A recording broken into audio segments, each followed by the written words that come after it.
I'm Brendan Lowe, founder of Smartass Undies, wacky alchemist mixing motivation, mindfulness, and sustainability together with a cheeky dash of humor, creating underwear with a difference to make a difference. And today I'm joined by Ashley Moss, environmental scientist, ocean conservationist, coral reef research scuba diver, climate change activist, racial justice activist, intersectional feminist.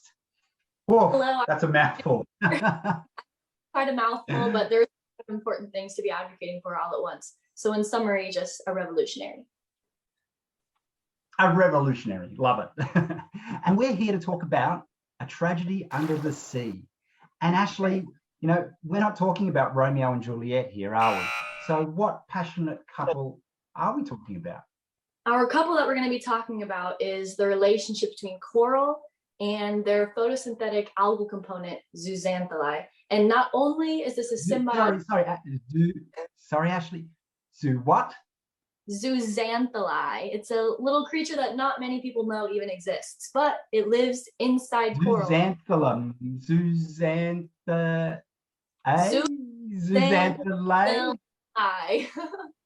That's right. Almost. Zooxanthellae. Yes. Okay. And not only is this a symbiotic relationship, but it's very intimate as well. Neither the coral nor the zooxanthellae could survive without the other. So let's talk about that intimacy. So when you say intimate, how intimate is this relationship? Well, our zooxanthellae friend lives inside of her lover, the coral, and they provide nutrition for one another. And hang on. Yeah. How do we get there? You know, what sort of relationship is this? You know, how does that conversation even start? You know, not only am I going to move in with you, am I going to move into you? Yeah, she comes inside of her lover. Oh, that sounded really bad. But she does. She comes inside of her lover, and that's this is getting raunchy. A little bit, yeah. She's a I think I made it. Hey, it's out there. This is we're talking about something non-traditional, aren't we? I mean, where one partner makes a decision to live inside the other, you know. Right. Again, you know, who makes the decision about who lives inside of who, and whose furniture gets left behind? I would say the coral itself is the furniture and creates a comfy home for the zooxanthellae to live in. And the whole ocean is kind of rooting for this couple because the only time this couple gets together is when there's a perfect set of oceanic conditions that have existed for hundreds of millions of years. Until now, unfortunately, because of human activity, the conditions are changing. So the conditions are changing, the ocean's rooting for them, but the hookup, now come on, let's get back to how they get together. Like, is there some sort of ancient dating app like Tinder for sea creatures? Or is it arranged marriage? Or is it, you know, destiny written in the stars? I think it's more of a destiny written in the stars. It requires a very perfect set of ocean conditions that have been in place for hundreds of millions of years.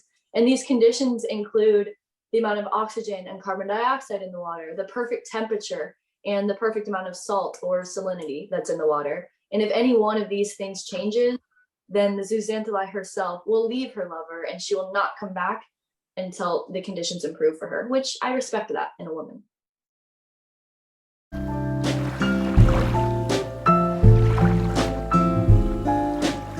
The mood makers are salinity, alkalinity, or acidity, and water and water temperature. Like, yeah, it doesn't sound very romantic. Can we throw a little Barry White in there? Girl, I don't know why. But it is very romantic. It's very necessary for this couple. And unfortunately, all three of these things are changing, which have not changed very much in the past hundreds of millions of years, but they are now. Changing. So what's changing these things? What's making these couples break up and separate?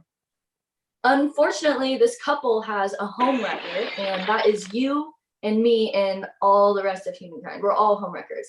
And all three of these oceanic conditions are changing alongside human activity. So for the first one, the amount of carbon dioxide is changing due to the fossil fuel industry and widespread deforestation, which produces more carbon dioxide in the atmosphere and in our oceans.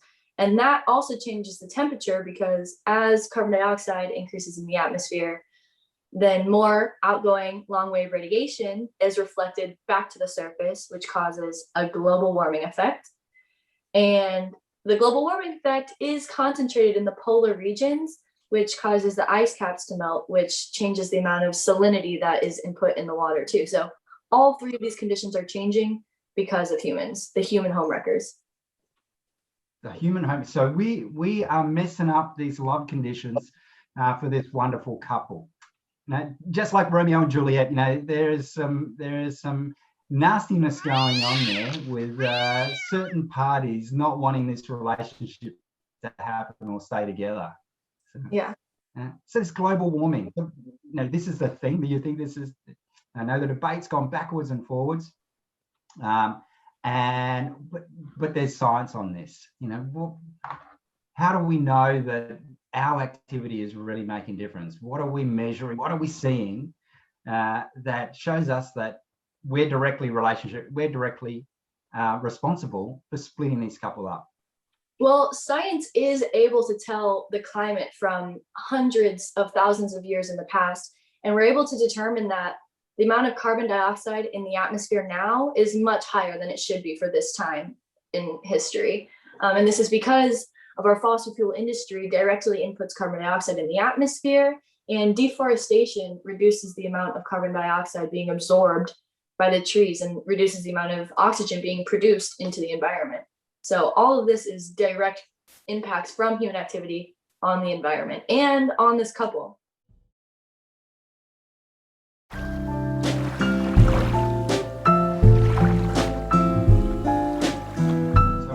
more CO2 equals going into the atmosphere equals warmer atmospheric temperatures, and that then leads to rising sea temperatures. Yes, that's right. The more carbon dioxide and other greenhouse gases that are in the atmosphere are responsible for reflecting outgoing long-wave radiation back to the surface. And this is called the greenhouse effect. Long-wave radiation, is that better than shortwave or worse than shortwave? Shortwave radiation comes directly from space, and long-wave radiation is radiation that comes from the Earth and out towards space, but it is reflected back to the surface from these greenhouse gases, and that's what causes the global warming effect. And so carbon dioxide, that's the main offender. Is it the only offender?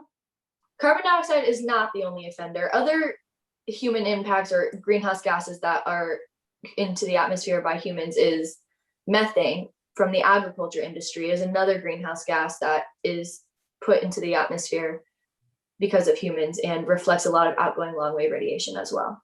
So those are the two greenhouse gases that humans are very responsible for putting into our atmosphere. Damn, so those greenhouse gases are like stealing Cupid's arrows. They really are. They're destroying removing the love from the sea.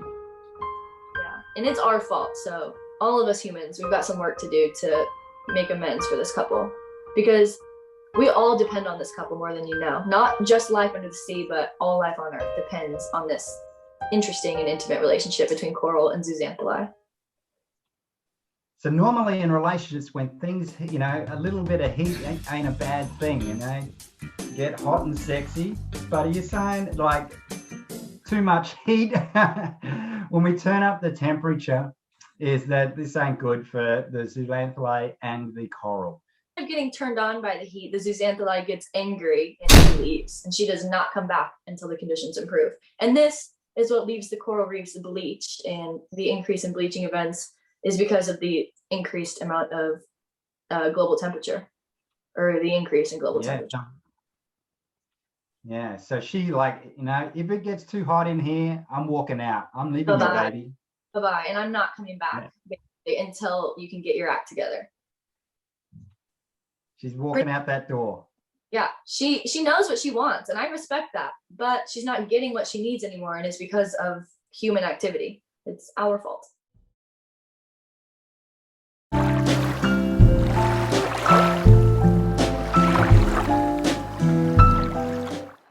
So the rise in carbon dioxide increases the global temperature, and the increase in global temperature is primarily located at the polar region because of polar amplification. And that is when polar amplification. Is yeah. like some big fluffy white bear on steroids stomping in?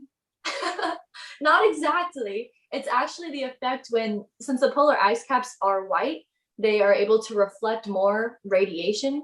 But when we lose the ice caps because they're melting, because the climate is warming, they're reflecting less because the surface becomes a bit darker. And so there is more heat being absorbed. So it kind of exacerbates the problem and exacerbates the global warming effect in the polar region specifically, which is responsible for melting the ice caps more and more and producing a lot of fresh water into the oceans that wasn't there before, and changes the salinity. Right. So more fresh water going into the sea makes the conditions worse for the relationship. Yeah. That's all it's like that the zooxanthellae needs, and all three of them are changing because of us. Damn. So that's like the neighbors playing heavy metal music during date night and completely destroying the mood. Completely destroying it, and that's completely destroyed. The ice albedo feed, that's that goes along with polar amplification. Ice albedo. Yeah. The ice albedo feedback is when lighter surfaces reflect more of the radiation. So the white surface of the polar ice caps are able to reflect more.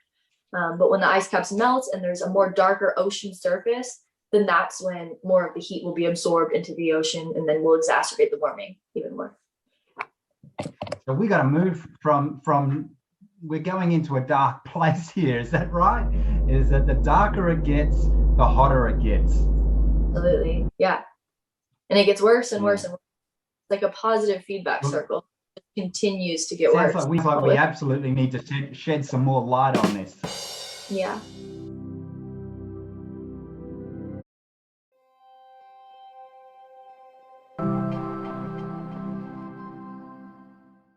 Should we talk about when the couple breaks up?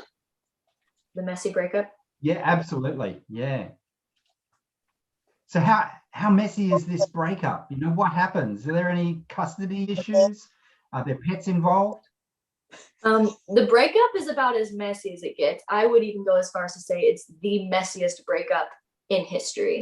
And that's because when the zooxanthellae leaves, she's no longer providing a food source, which definitely affects the entire intricate food web that is supplied from the coral reef.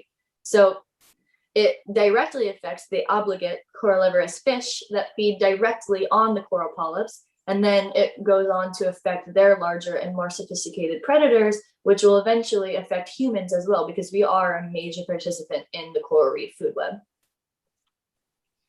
So these it's corallivorous obligate corallivorous fish. They just sound nasty. So these are big ass fish that come in and eat coral? Humans are participants in this food web because we eat the obligate corallivorous fish that feed on the coral reefs.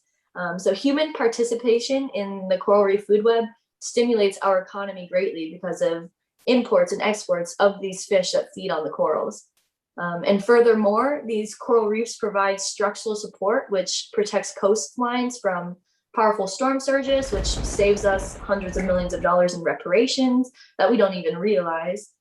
And furthermore, coral reefs. How does the coral protect us? Sorry, about, you know, how does that stop that severe weather? So coral reefs are comprised of a hard calcium carbonate skeleton. And so they receive the brunt effect of powerful storm surges and kind of act as a barrier for the coastlines. And so without them, the storm surge would be a lot more devastating to coastal cities and would be very expensive. Right. So when we talk about the barrier reef, it literally is a barrier to stop more severe weather. Yeah, that's why it got its name. Wow. Okay. Learning something new.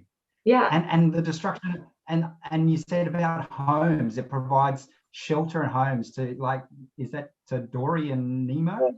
Yeah, it is for Dory and Nemo. There are many types of fish that use the coral reef as protection from predators, and there are other species that use the coral reef for protection when they're molting or when they lose their shell or are in between shells.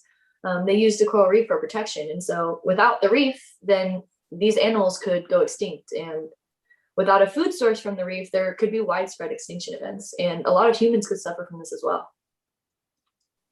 So no coral, no Nemo and Dory. No Nemo and Dory, and a lot of other life forms as well. And furthermore, coral reefs are responsible for absorbing carbon dioxide and emitting oxygen. So in addition to being able to breathe, which I believe we all enjoy doing, without the coral reefs, the carbon dioxide will no longer be absorbed in the reefs anymore, and it will stay in the atmosphere, which will further exacerbate the greenhouse effect and the global warming effect. Damn, so it's a really nasty feedback loop. A really, really nasty breakup. It's the nastiest, and it affects us all.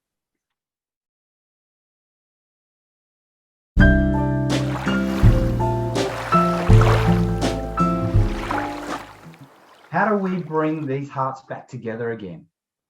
The bare minimum that we should be doing is reducing our energy usage, eating a more plant-based diet, and definitely informing others about what's going on and helping people stick their head under the sea to see some of the huge devastation that's going on that we have caused. We also should be advocating for marine protected areas and use more sustainable and green products and be aware of what we're purchasing and where it comes from. So you said eating more plant-based. So how does eating more plants, help what's going on under the sea? That's a good question. So our agriculture industry is immense and produces a lot of methane from the cows. The massive amounts of cows that we have produce a lot of methane that goes right up into the atmosphere. And methane is another example of a greenhouse gas in addition to carbon dioxide that is responsible for reflecting the outgoing long-wave radiation back to the surface and contributing to the global warming effects. So a steak on a plate has an impact on the passion under the sea, under that love relationship between the coral and the algae. Every steak that you cut from your plate will help our perfect couple. Will help the zooxanthellae and the coral become together again. So think about that. Right. And where does a zooxanthellae, where does she go? She ejects herself and she just floats through the sea, hoping to find a different coral that will meet her needs. She goes along and hopes to find a different match.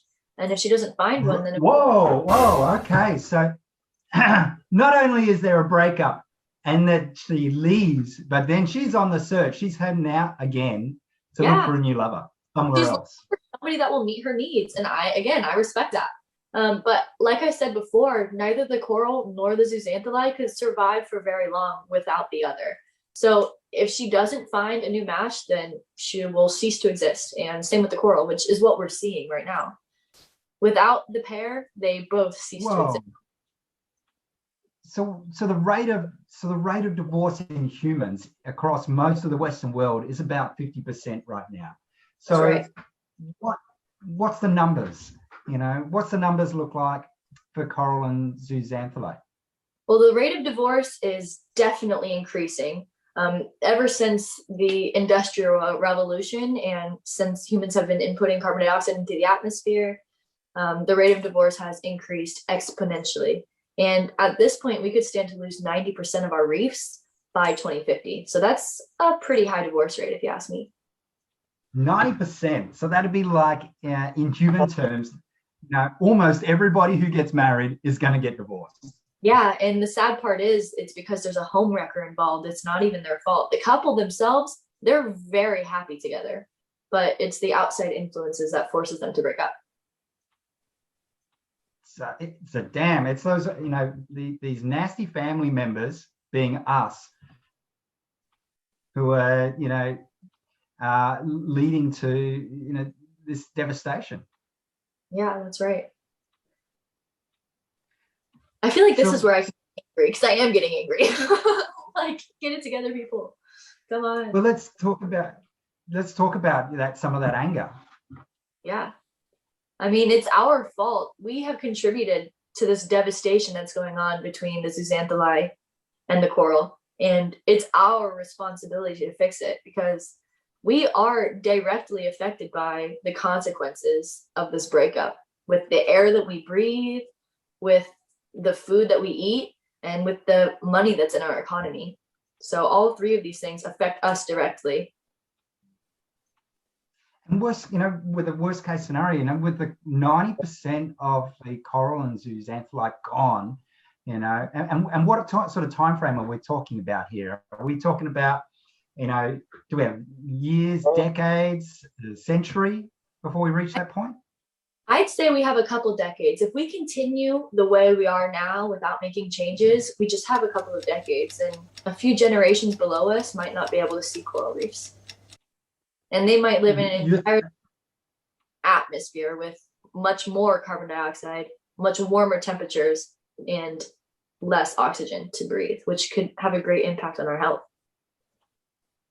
So let's, in just a couple of decades, in our lifetime, and definitely in the next generation's lifetime, they could see almost the complete annihilation of the coral. Absolutely, yeah.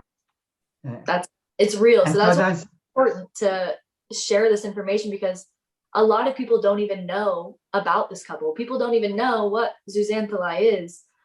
So it's important that we all kind of stick our heads under the sea to see what's going on between, in this couple.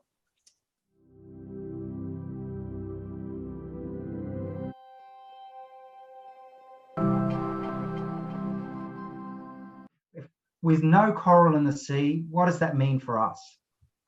No coral in the sea means a much warmer global temperature, much less biodiversity under the sea. Our food web is directly impacted. There will be extinction events widespread under the sea, and then there will be a lot less food for humans to eat as well. So there could be a lot of humans perishing from this as well. So humans, we don't eat coral. So how does that affect? Humans do eat the obligate corallivorous fish that feed directly on the coral reefs. So without coral reefs, these fish could go extinct or dwindle in numbers significantly, which affects what's on our plate. So no coral, no algae leads to no fish, leading to no food. Yeah, pretty much. That's about right. Pretty bleak, huh? Yeah. I'm gonna sugarcoat it. But if we turn things around, and actually what we didn't talk about is, what sort of temperature changes are we looking at?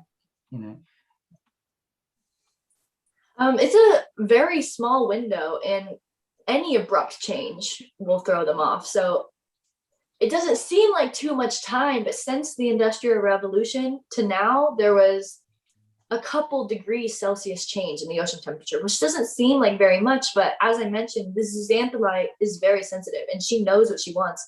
And she's used to a consistent ocean temperature for hundreds of millions of years. Well, that's actually not necessarily true, because the ocean has changed through time, but it has been at a much slower rate to where the zooxanthellae and the other species could adapt. Whereas now, the temperature change and the amount of carbon dioxide in the atmosphere and the salinity in the water, all of it is changing much more quickly than it has in the past, which is really throwing off the zooxanthellae. And she ejects herself, and she doesn't even know what to do right now. She's searching for a partner that can satisfy her, but she can't find one. Damn. So some things that we can actually do, we can certainly burn less fossil fuels. Yes. Look at our diet, decrease the amount of the meat that we eat more plant-based. And you were saying there was raise awareness. People need to know about what's going on because it affects us directly. And a lot of people don't even know that this relationship exists. So we absolutely need to put an end to this love tragedy. We got to rethink the way that we do things so that we can increase the passion again in the sea, so that we can all have a healthy ass and a healthy future. We also need to be aware of which products we are using and use more sustainable and green products. Yeah, so we have the power. We have the power as consumers to make choices about the products and the services that we use that then have an impact either positively or negatively on the sea. Yeah. That's right. And absolutely, and that's what Planet Sense is working to do, isn't it? To present a more sustainable option to Amazon, showcasing products and services that actually aim to reduce their impact and help reduce the to help have a more sustainable impact and help keep our salty lovers together. You know? Yes. So go to www.planetsense.us, sign up and see how you can be involved in keeping this love match under the sea together.